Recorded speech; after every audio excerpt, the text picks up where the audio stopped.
Muchos hablan del Espíritu Santo, pero pocos lo conocen. Muchos creen en su poder, pero viven sin su comunión.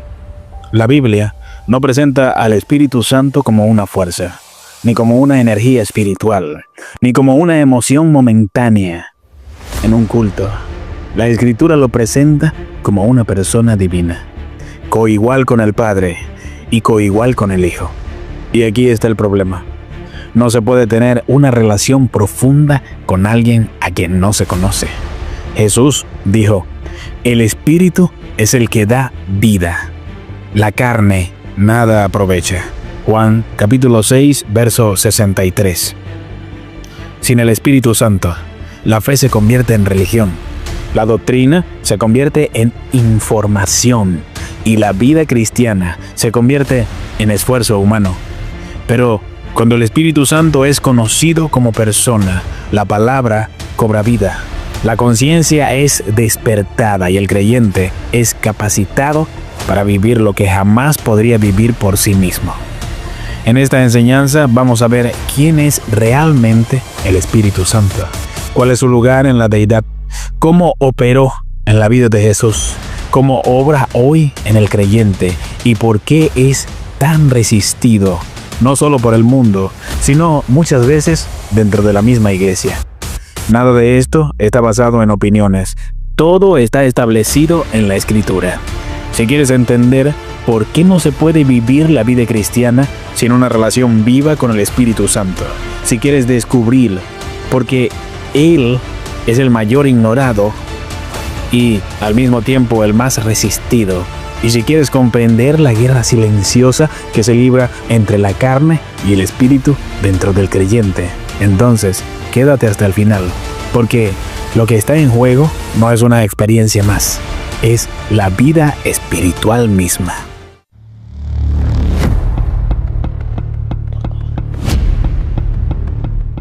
Para comprender verdaderamente al Espíritu Santo, lo primero que debemos establecer con claridad es quién es Él y cuál es su lugar en la deidad.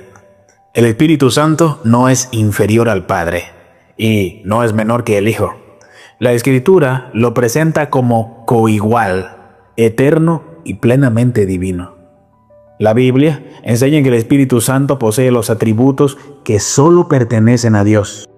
Él es omnipotente, no limitado en poder en ningún lugar del universo. Él es omnisciente, conoce todas las cosas y escudriña aún lo profundo de Dios. Él es omnipresente. No importa dónde esté el creyente, el Espíritu Santo está allí. Por eso, la Escritura declara: pero vosotros no vivís según la carne, sino según el Espíritu, si es que el Espíritu de Dios mora en vosotros. Y si alguno no tiene el Espíritu de Cristo, no es de él. Romanos capítulo 8, verso 9. Observa con cuidado lo que Pablo está diciendo aquí. En un solo pasaje, el Espíritu es llamado Espíritu de Dios y Espíritu de Cristo. No son dos espíritus distintos. Es la misma persona divina revelando su perfecta unidad con el Padre y con el Hijo. Esto establece una verdad fundamental. El Espíritu Santo participa plenamente de la naturaleza divina. No es una influencia que procede de Dios. Es Dios mismo obrando. La Escritura es clara. Padre, Hijo y Espíritu Santo no compiten entre sí, no se reemplazan, no se contradicen. Jesús mismo lo dejó establecido en la Gran Comisión cuando dijo: por tanto, id y haced discípulos a todas las naciones, bautizándolos en el nombre del Padre, y del Hijo, y del Espíritu Santo. Mateo, capítulo 28, verso 19. Jesús no dijo en los nombres, sino en el nombre. Una sola autoridad divina, una sola esencia, tres personas eternas. Y el Espíritu Santo no está al margen de esta obra. Él es el agente divino activo que ejecuta el propósito del Padre y manifiesta la obra del Hijo. La Biblia También nos muestra que la comunión del creyente no es solo con el Padre, ni únicamente con el Hijo, sino también con el Espíritu Santo. Pablo lo declaró con claridad. Dijo: la gracia del Señor Jesucristo, el amor de Dios y la comunión del Espíritu Santo sean con todos vosotros. Segundo de Corintios, capítulo 13, verso 14. Aquí se revela una verdad que muchos pasan por alto.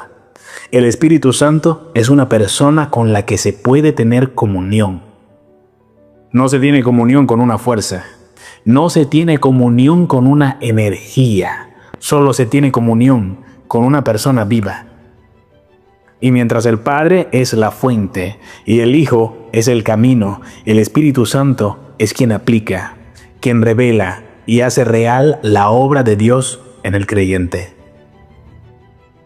Sin el Espíritu Santo, la Trinidad sería una doctrina entendida en la mente, pero nunca experimentada en la vida. Por eso, el Espíritu Santo no es un complemento opcional de la fe cristiana, es esencial.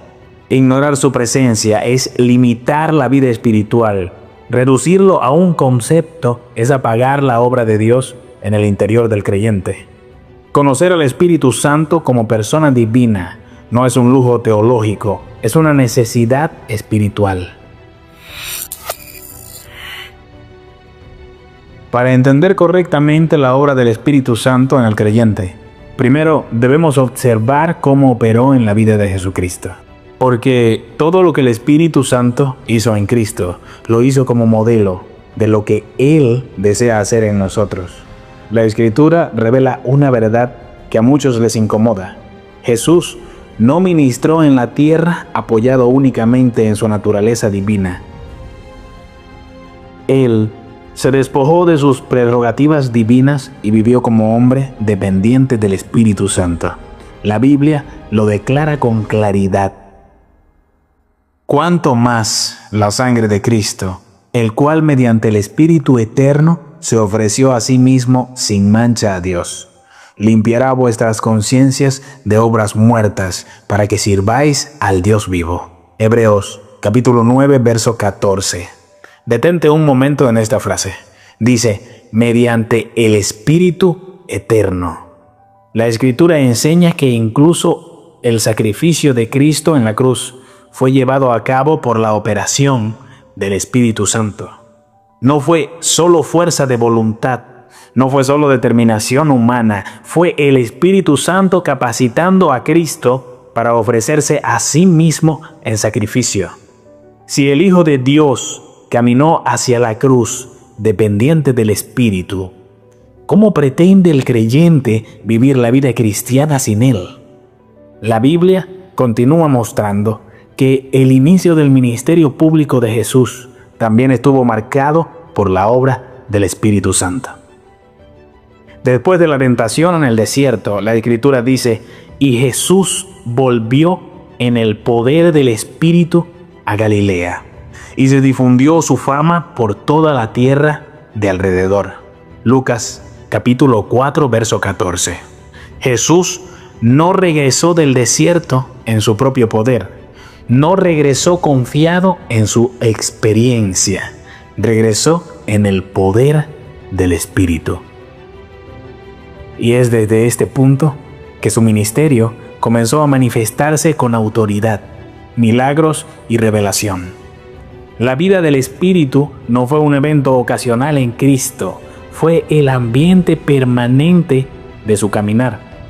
Pero el Espíritu Santo no solo operó en Cristo, la Escritura revela que Él es quien da vida al creyente. Jesús mismo lo declaró. Dijo, el Espíritu es el que da vida, la carne para nada aprovecha. Las palabras que yo os he hablado son espíritu y son vida. Juan capítulo 6, verso 63. Aquí Jesús establece una línea clara. Todo lo que nace de la carne, termina en la carne. La carne puede producir esfuerzo, religiosidad, actividad, pero jamás puede producir vida espiritual. Solo el Espíritu Santo vivifica. Solo Él despierta el espíritu humano. Solo Él hace viva la palabra en el corazón. Por eso, el creyente no es llamado a vivir por disciplina carnal, ni por fuerza de voluntad, ni por emoción religiosa. Es llamado a vivir por el Espíritu. Cuando el Espíritu Santo opera en el creyente, no solo da vida, también revela. La Escritura declara: pero Dios nos la reveló a nosotros por el Espíritu, porque el Espíritu todo lo escudriña, aún lo profundo de Dios. 1 Corintios capítulo 2, verso 10. El Espíritu Santo no se queda en lo superficial. Él revela lo profundo, lo eterno, lo que la mente natural jamás podría comprender. Si en el Espíritu la Biblia se convierte en letra, con el Espíritu la palabra se convierte en revelación viva. Y esa obra del Espíritu produce un efecto poderoso en el creyente: vida, entendimiento, transformación interior. Por eso, la vida cristiana no se trata de mejorar la carne, sino de caminar en el Espíritu. Donde el Espíritu gobierna, la vida fluye. Donde el Espíritu es ignorado, la carne domina.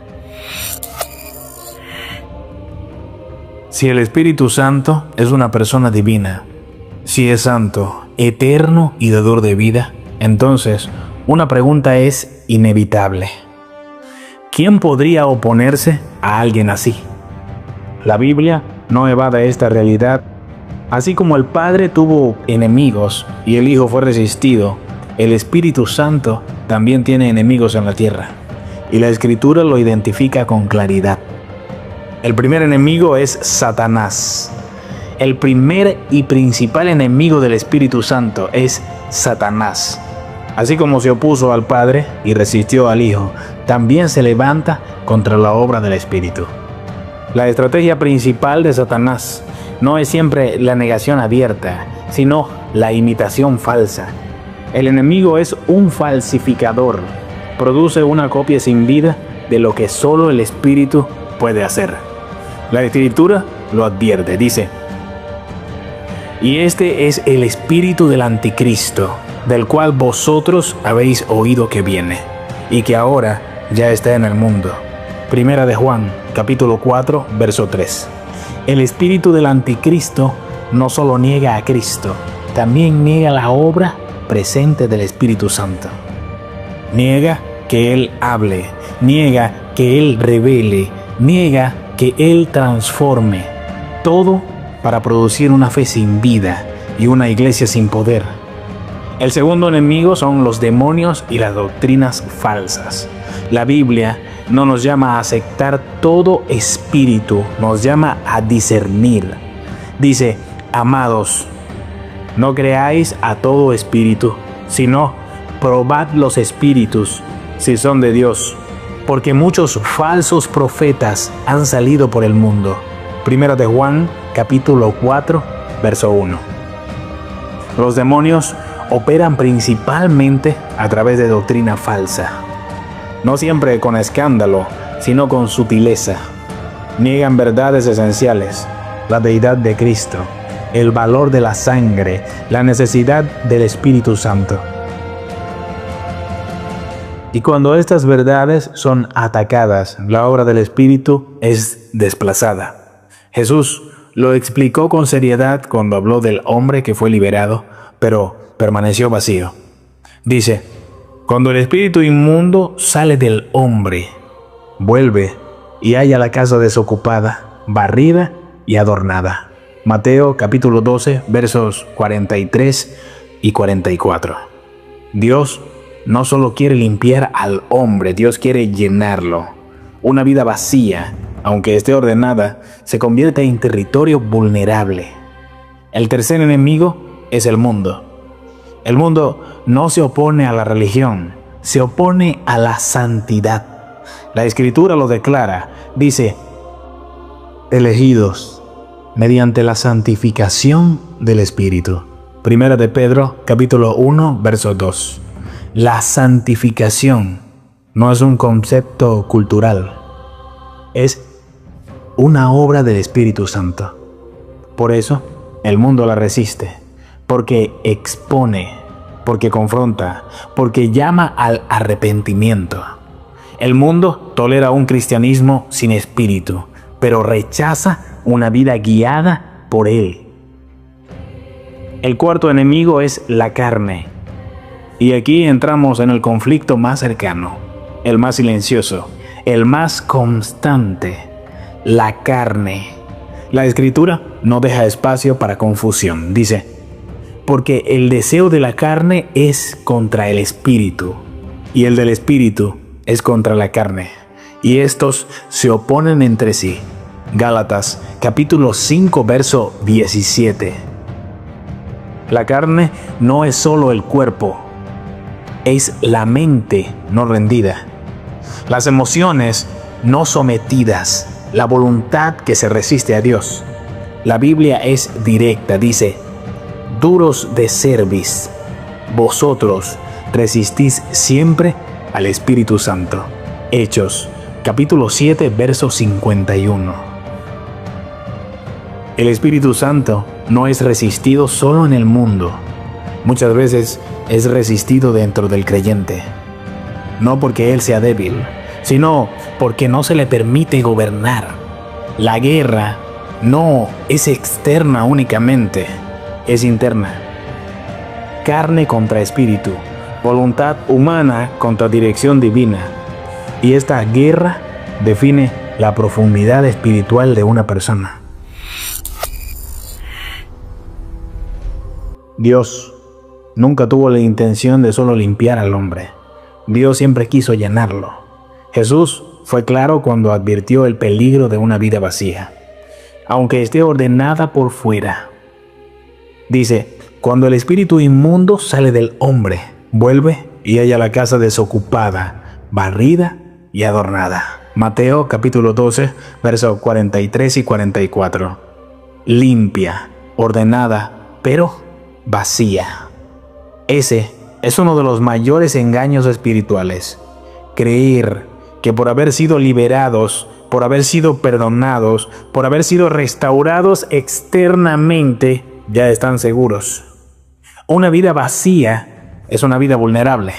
El Espíritu Santo no vino solo a expulsar tinieblas, vino a habitar, a gobernar, a llenarte completamente. Por eso la Escritura declara, sed llenos del Espíritu. Efesios capítulo 5, verso 18. Esto no es una sugerencia, es un mandato. No dice sed visitados, no dice sed tocados ocasionalmente, dice sed llenos. Una vida llena del Espíritu no es una vida perfecta, pero es una vida gobernada. No es una vida sin luchas, pero es una vida con poder para vencer. El Espíritu Santo no se impone, Él espera rendición. No se derrama donde hay resistencia, se manifiesta donde hay hambre. La pregunta no es si el Espíritu Santo está disponible. La pregunta es si el creyente está dispuesto. La carne siempre va a resistir. El mundo siempre va a oponerse. El enemigo siempre va a falsificar. Pero cuando un hombre o una mujer decide rendirse completamente al Espíritu Santo, algo cambia. La Biblia lo dice claro, dice, porque nuestro Dios es fuego consumidor. Hebreos capítulo 12, verso 29. El fuego del Espíritu Santo no destruye al creyente, consume lo que estorba, purifica lo que contamina, enciende lo que estaba apagado. El fuego del Espíritu no es para el espectáculo, es para la transformación. No es para la emoción momentánea, es para una vida consagrada. Hoy, el llamado no es a admirar al Espíritu Santo, ni a estudiarlo. El llamado es rendirse al gobierno, a dejar de resistir, a dejar de negociar con la carne, a dejar de vivir apagados cuando Dios nos ha llamado a arder. Porque una iglesia llena del Espíritu es peligrosa para el infierno. Un creyente encendido no puede ser manipulado por el mundo. Una vida rendida se convierte en un instrumento de Dios. El Espíritu Santo no busca perfección, busca rendición. No busca espectáculo, busca obediencia. Y hoy el llamado es claro. No vivas limpio pero vacío. No camines perdonado pero apagado. No conozcas la doctrina sin conocer la persona. Ríndete al Espíritu Santo. Permite que Él te llene. Permite que Él te gobierne. Permite que su fuego arda en ti. Porque cuando el Espíritu gobierna, la vida cristiana deja de ser una carga y se convierte en una llama viva que no se apaga. Padre, venimos delante de ti con un corazón humilde y con una necesidad real. No venimos a pedir una experiencia pasajera. Venimos a pedir comunión viva con tu Espíritu Santo. Hoy reconocemos que muchas veces hemos hablado de Él, pero no hemos caminado con Él. Que hemos estudiado su obra, pero no siempre le hemos dado el gobierno. Que hemos querido su poder, sin rendirte completamente nuestra voluntad. Espíritu Santo de Dios, hoy no te vemos como una fuerza, ni como una emoción, ni como un momento en un culto. Hoy te reconocemos como una persona divina, coigual con el Padre, coigual con el Hijo. Perdónanos si te hemos resistido. Perdónanos si te hemos apagado. Perdónanos si hemos querido vivir la vida cristiana en nuestras propias fuerzas. Hoy rendimos nuestra mente, rendimos nuestras emociones, rendimos nuestra voluntad. Renunciamos a la carne que lucha contra tu dirección. Renunciamos al mundo que se opone a tu santidad. Renunciamos a toda influencia que quiere ocupar el lugar que solo te pertenece a ti. Espíritu Santo de Dios, ven y llena cada espacio vacío. Ven y gobierna lo que estaba desordenado. Ven y enciende lo que está apagado. No queremos estar limpios pero vacíos. Queremos estar llenos de ti. Trae convicción donde hay dureza. Trae vida donde hay sequedad. Trae fuego donde solo quedaron cenizas. Despierta en nosotros hambre por tu presencia, deseo por tu comunión, sed por conocer más de ti, no como concepto, sino como persona viva. Hoy abrimos nuestro interior para que culmines la obra que comenzaste en nosotros. No queremos retroceder, no queremos resistirte, no queremos negociar con la carne, queremos caminar en el Espíritu, ser guiados por el Espíritu, vivir llenos por tu Santo Espíritu. Que tu fuego nos purifique, que tu voz nos dirija, que tu presencia nos transforme y que todo lo que hagamos, todo lo que pensemos y todo lo que vivamos sea el fruto de una relación viva contigo. Espíritu Santo de Dios, te damos el gobierno, te damos el control, te damos el lugar que siempre fue tuyo. En el nombre poderoso de Jesús. Amén. Hubo hombres y también mujeres que caminaron bajo la unción más poderosa del Espíritu Santo. Dios confió en ellos su poder y el cielo se manifestaba cuando hablaban. Fueron testigos de milagros imposibles. Multitudes enteras se rendían con una sola palabra. El fuego de Dios los consumía por completo. Y ese mismo fuego aún está vivo hoy. Imagina caminar junto a ellos, ver lo que ellos vieron, sentir lo que ellos sintieron. El mismo Espíritu que los encendió quiere encenderte a ti. Pero hay una pregunta que debes responder. ¿Estás dispuesto a pagar el precio para ser consumido por el fuego?